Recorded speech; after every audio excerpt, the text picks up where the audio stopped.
Bueno, lehenengo eta behin eskerrak emon, aukera hau emotiaitik eta batez be, orain arte, entzun ditugun gauza asko eta entzungo ditugunak, terminologiak, hiztegigintzak, gauza zehatzak dira, ni esatera natorrena apur bat orokorragoa da. Eluiarretik nator, baina eluiarren hiztegigintzaz gain, da zientziaz divulgazioaz gain, beste gauza batzuk egiten dugu, eta tartean, goizean Mikel Navarrok aipatu daben moduen, goizean ez, lehen bazkalostean, aipatu daben moduan, bere sasoian, Eusko Jaurlaritzarekin batera hitzarmen bat sinatu zen enpresetan euskara planak gauzatzeko, gaur egun ulertzen ditugun moduan. Orduan, ni batez be, alor horretan dihardut lanean. Ibon Usarraldek bibialdu zigunean, ponentziak edo hitzaldiak edo egiteko gonbidapena, bagoan bat, euskara batuaren erronkak lanbide munduan. Korrespanago lanbide munduan, horrela jartzen zuela uste dut. Eta behintzat guk praktikatik, eta ikusten duguna da, euskara batuaren erronka baino, euskararen erronka dugula batez ere lanbide munduan. Egunerokoak behintzat hori erakusten digu. Orduan gaur, horren inguruan apur bat, zertzelada batzuk edo, aurkeztu nahi dizkizuet. Agertu basoan dengo argazki bat eta gero bestea, baina badirudi ez dakit zerbait, bai. Ni neu euskara batuaren alaba naiz, bai. Gaur hezkuntza sistemak egin duen aleginaren oinordekoa.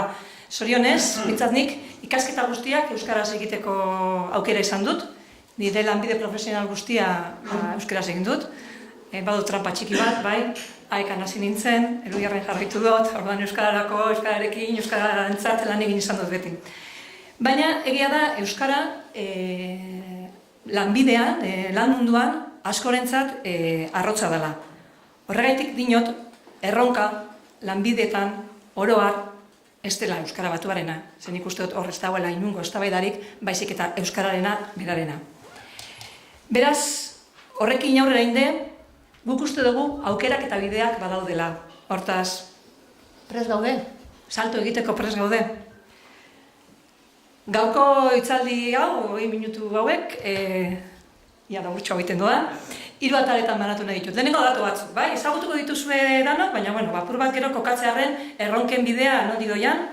Bigarren parte batean, ze baliabide eta ze tresna ditugun, gaur hemen orkesten ari dira pilo bat, baina, horietaz aparte, euskararen edukiarekin, batuarekin, berarekin, zerikusi duten batzuk behustot importanteak direla ezagutzea, ze, hizkuntza bat erabiltzeko da, bai, orduan beharrezko ditugu tresna horrek, eta ja hirugarren parte batean, erronka batzuk, seguru gehiago daudela, baina, nik uste dut sektorean behintzat konpartitzen ditugun erronka batzuk badirela, eta, hemen badaude beste batzuk bai, da gehitu nahi badituzte, gehituko dituzte.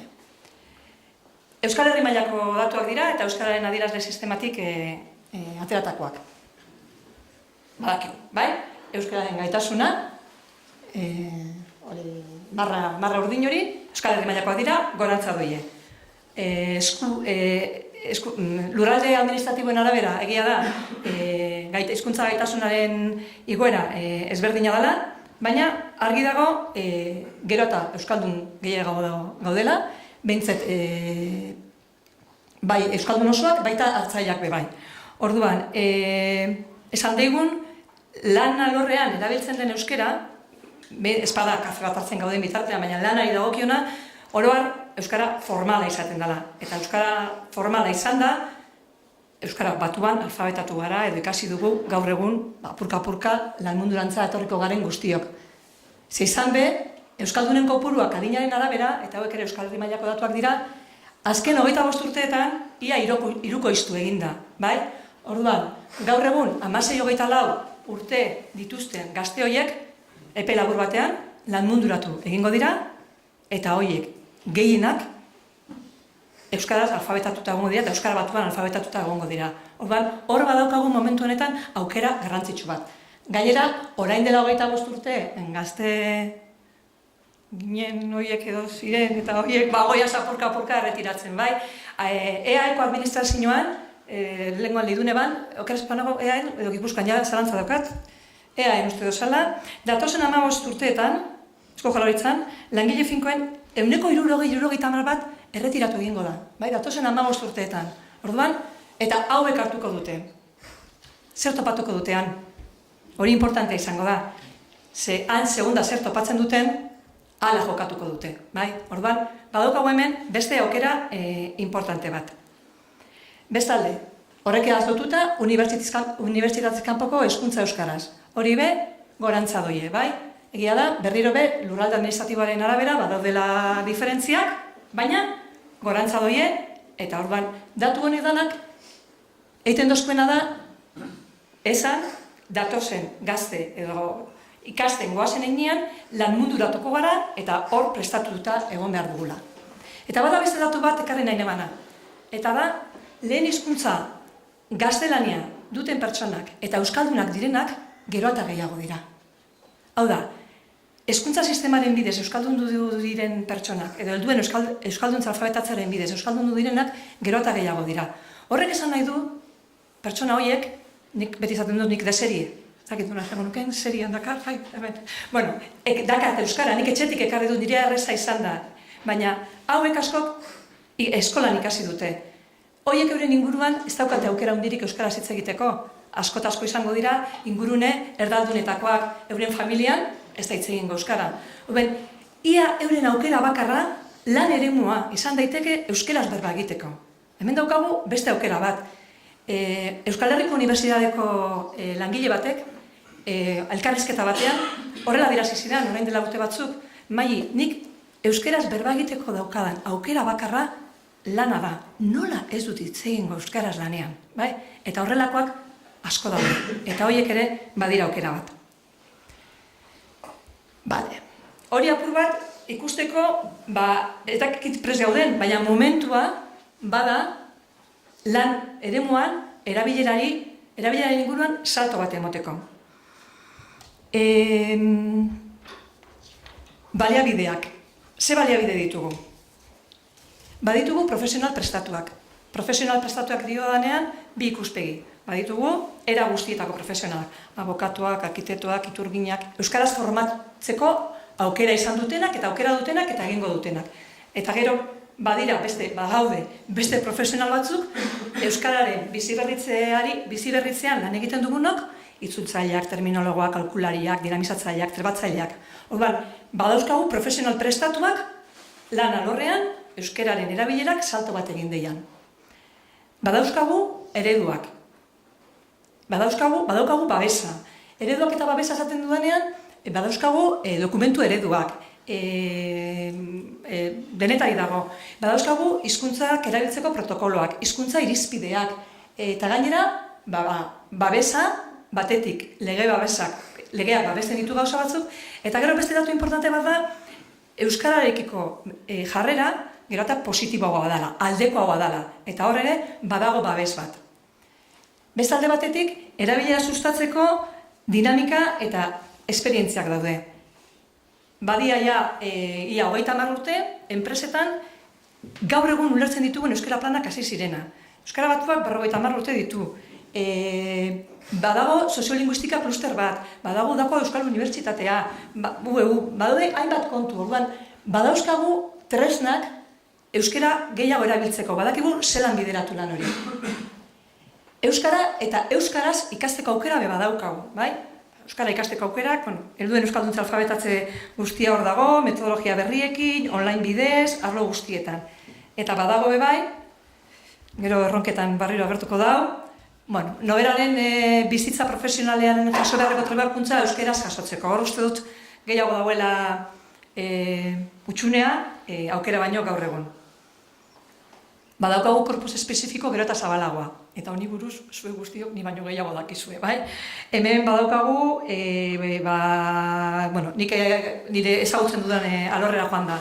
Automobilgintza sektoreko hiztegi bat eginda, sei hizkuntzatan, sei enpresen artean modu kolaboratibo baten, bai? Horrek ekartzen du euren terminologiatik, eurek erabiltzekoa. Eta gero, badaude enpresa konkretu batzuk bai, euren hiztegiak egiten dituztenak, goizean, bazkalostean, nien aurretik ikusi dugu, dano bat enpresak eginda daukan hiztegi terminologikoa. Orduan, hor, lan handia egiten ari da. Eta azkenik, eta atzo be honen inguruan berba egin zen, hizkuntza teknologia ditugu. Inguru digitalak hainbat aukera zabaltzen dizkigu. Eta hizkuntza teknologia alorrean, Euskal enpresok badaukagu gure lekua, bai? Badaukagu, orain argitaratu edo plazaratu berri dan, sare neuronaletan oinarritutako itzulpen automatikoa. Eta horrek, ez testuak argitaratzeko, baina ulermena bermatzeko ematen dizkigun aukerak, bai? Aipatu du goizean Bernardo Atxagak, aipatu du, oker espanago, iparraldeko ordezkariek, dana bi hizkuntzetan sortze, itzultze horren abe, noiz bait begiratu beharko dugu. Honek aukera batzuk zabaltzen ditu, behintzat ulermena bermatzeko. Badaukagu, zeharin pasatzen da denpora hemen, badauzkagu terminologiak erausteko, terminologia erausteko teknologiak. Badaukagu Big Datan oinarrituta, eta Big Data berak ematen dizkigun aukerak asko dira. Badauzkagu idatzizko erabilera neurtzeko aukera badaukagu. Badaukagu iritzi bilketak hizkuntza desberdinetan egiteko, eta euskara bebai, eta euskara hor dago. Eta azkenik badaukagu lanbide zehatzetara egokitutako zuzentzaile automatikoak sortzeko aukera. Hizkuntza teknologiek beste mundu zabal bat, beste mundu bat zabaltzen digute. Orduan, bakatz bat izan dela uste dut, Orduan, aukera badaude, bai? Aipatu ditudanak. Orduan, zein da ikusten ditugun erronkak. Eta barriro, uste dut lanbide munduan ez dela Euskara Batuaren erronka. Euskararena berarena dela, Euskara bera erabiltzarena. Eta orduan, modu orokor batean aipatuko ditut. Batetik, gizartea osatzen dugun eragileon konpromisoa behar dugu. Bai? Alegia, bere gunean, orain dela 50 urte, Euskara Batua lantzen hasteko eta sortzeko erabaki hartu zen. Hezkuntza sisteman euskarazko lerroak sartzeko momentua erabakia hartu zen, erabaki politiko bat. Alderdi eta eragile guztien artean onartutakoa. Ez da momentua berdina iteko lanbideetan, lan munduan euskara erabiltzeko erabakia hartzeko. Gainera, inbertsio handia egin dugu hezkuntza sisteman, euskaldunak sortzeko. Hoiek euskaraz ikasten dute. Lanera doiaz, eta askotan gaztelaniarekin topatzen dira. Orduan, ez du balio esatea, etorriko dira gazteak, eta hoiek euskaldunduko dute. Ez badugu prestatzen horretarako enpresa, gaztelania erabiliko dute. Gaztelania edo frantsesa. Aputatuta neukan erdara batua. Dute euskara batua erabiliko, erdara batua baino. Era berean, beste hizkuntzekin batera, euskarari lepoa egin behar diogu enpresetan. Euskal Herriko enpresa asko nazioartean dabiltza. Eta aukera bat da, euskarari berari leku bat egiteko beste hizkuntza batzukin batera. Errezagoa da. Gainera, euskal enpresek, eta uste hori balio erantzi bat dela, askok hizkuntza bi gutxinez kudeatu behar izan dituzte. Horrek aukerak eman dizkie, nazioarteratu direnean, beste hizkuntzak aintzat hartzeko. Dena aipatu da, automobilgintza hiztegia, 6 hizkuntzatan dago eginda. Beharra hori izanako. Bestetik, euskarazko prestakuntza sendotu. Gaur egun, zaila da, gatsa da, lan profesionalean gaudenean, adibidez, ez dakit, marketingari buruzko ikastaro bat euskaraz topatzea. Hor badago zeregin handia. Eta hor lenguan nueuko irekira ekitaldian aipatzen zan moduan berai, online bidezko ikasketetan. Gaur egun, gero eta gehiago online bidez dago, eta eskaintza oso urria da. Bestalde, hizkuntzak ikasteko eta erabiltzeko modu berriak proposatu behar ditugu. Modu berriak baino, ja uztot egiten ari direla, baina lantokiak ardatz bihurtu daitezke hizkuntzak ikasteko, euskara bera ikasteko. Eta hizkuntza erabiliala, hizkuntza ikasiala erabiltzeko neurriak hartu, pautak ezarri, horren ebaluazioa egin. Hau da, lantokiak bihurtu daitezke hizkuntzak ikasteko gune bebai. Euskarari berezko balioa aitortu, alegia, erakundetan, enpresetan, zehar lerrotasunez landu, bai? Berdintasun planak egiten dira, zehar lerrotasunez lantzen dira. Euskarape leku berdin auki dezake alor diferentetan. Euskalitek egiten duen kudaketa aurreratuari buruzko ereduan, hizkuntza sartu beharko da. Enpresa batean lanean gaude, komunikazioa beharrezkoa da eta komunikatzeko hizkuntza bat behar dugu. Egin dezaion lekua horri bai. legearen babesa lortu, horbe, hasierako erabakiarekin zerikusia dauka, eta Euskara erakunden ohiko funtzionamentuan txertatu. Ze ez badugu egiten, ez dugu lortuko, partxe bat izango da. Orain joango dana, momentuan dauen arduradunaren arabera, gehiago landuko dana edo gutxiago landuko dana. Ze ikusi ditugu hainbat enpresa erabakiak hartu dituztenak eta ondoren arduraduna aldatu eta atzerapausoak ematen direnak. Beraz, esandakoa. Orain 50 urte Euskara Batuaren estandarrari bidea eman behar genion, hezkuntza sisteman erabaki hartu bagendun, ez ote da momentua lan munduan Euskarari lekua egiteko, eta nik uste dut prest gaudela. Eta salto egiteko prest gaudenez, ausartuko gara. Eskerrik asko.